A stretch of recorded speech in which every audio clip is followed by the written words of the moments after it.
What if the places you thought were safe hid the most terrifying secrets?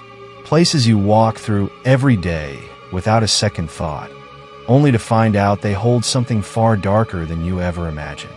Tonight, I'll share 2 unsettling stories that prove the mundane can be the scariest of all. These aren't tales of haunted hospitals or eerie abandoned buildings. These are moments that happened in the most ordinary settings, places you might visit without hesitation. A parking garage, a quiet street, everyday locations where the unexpected can strike and change everything in a single moment. Imagine walking to your car, thinking you're alone, only to feel the unmistakable sensation of being watched. Or sitting comfortably in your home, only to realize you're not as alone as you thought. These stories are real, and they will make you question how safe you truly are. Stay with me until the very end, because the second story will make you rethink something as simple as walking home at night. You may never look at these seemingly harmless places the same way again. Let's dive into the unsettling, the unexpected, and the terrifying hidden within the ordinary. It was almost midnight when Karen finally left the office. Exhausted from another long day, she welcomed the thought of heading home to her cozy apartment. The parking garage was nearly empty, the harsh fluorescent lights casting an uneven glow across the cold concrete. Her footsteps echoed as she descended the stairs, her heels clicking against the hard surface. She reached the 3rd level, where her car was parked, and for a moment, everything seemed normal. But as Karen walked toward her car, she felt it, the prickling sensation of being watched. She glanced over her shoulder, but the garage was empty. She shook her head, laughing softly to herself. "I'm just tired," she thought, picking up her pace. But the sound of her heels wasn't the only noise now. There was a faint scuffing behind her, the unmistakable sound of footsteps. Karen froze, and so did the steps.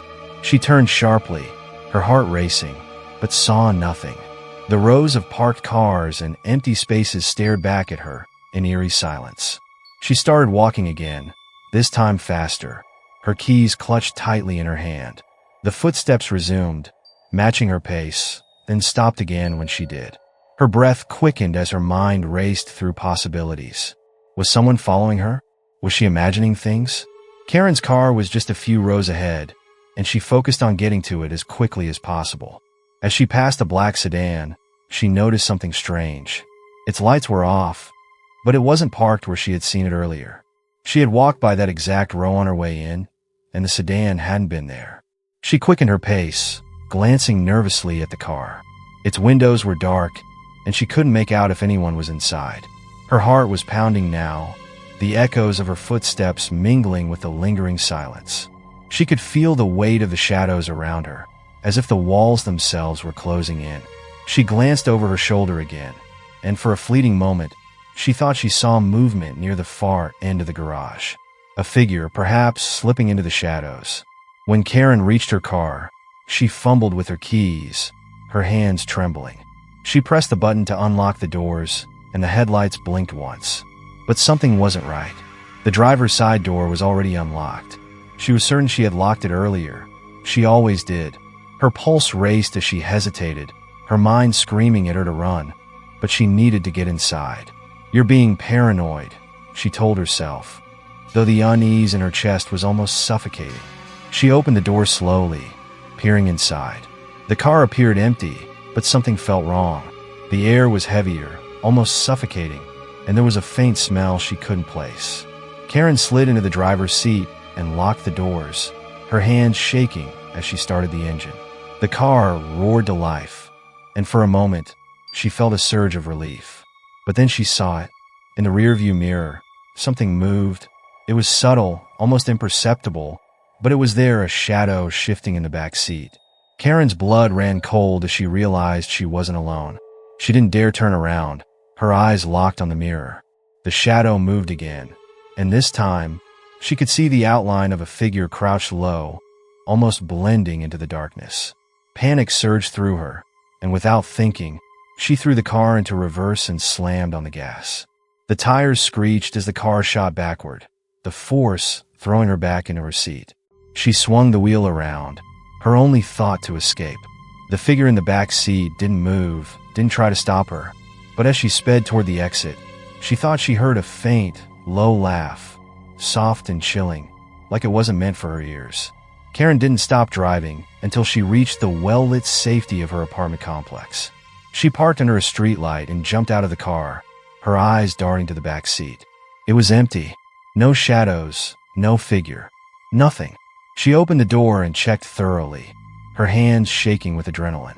There was no sign that anyone had been there at all. She didn't sleep that night, replaying the events in her mind. Had it all been her imagination? Was she so tired that she had conjured up the entire thing? But the fear had been real. The feeling of being watched, the shadow in the mirror, the laughter. The next morning, Karen decided to check her car in daylight, hoping the sun would chase away her lingering fears. As she walked around to the back of the car, her stomach dropped. On the rear window, there were faint handprints, small, smudged, and unmistakably human. They hadn't been there before. She was sure of it. Karen stared at the handprints, her mind racing. They didn't belong to her, and she hadn't had anyone in the car for weeks. The prints were on the outside of the glass, as if someone had been watching her from behind, pressing their hands against the window. She didn't call the police. What would she say? That she felt like someone had been in her car, but she couldn't prove it? That there were handprints on the glass, but no evidence of who might have left them? She knew they wouldn't take her seriously.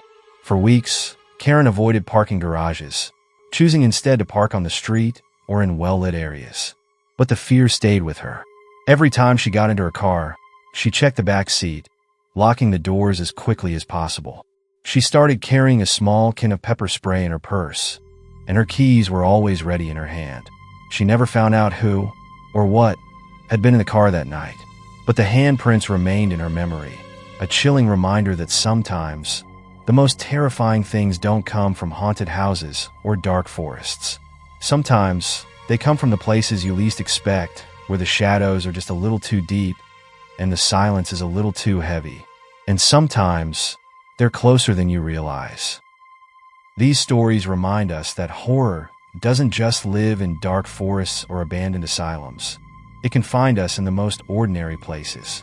A parking garage after a long day at work, a quiet street you walk every evening, or even the comfort of your own home can suddenly become the backdrop for something terrifying. It's a chilling thought, isn't it? The realization that the unknown doesn't always announce itself with dramatic flair. It hides in plain sight, waiting for just the right moment. Have you ever felt like something wasn't quite right in your everyday surroundings?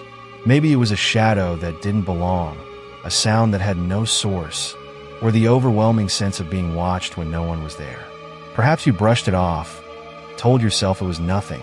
But what if it wasn't just your imagination? What if, in that fleeting moment, you were closer to the unknown than you ever realized? If these stories made your heart race, make sure to subscribe and share them with someone who loves a good scare. Let them feel the same spine-chilling unease and maybe spark a conversation about their own unsettling experiences. And most importantly, remember, stay safe out there. The ordinary isn't always as safe as it seems.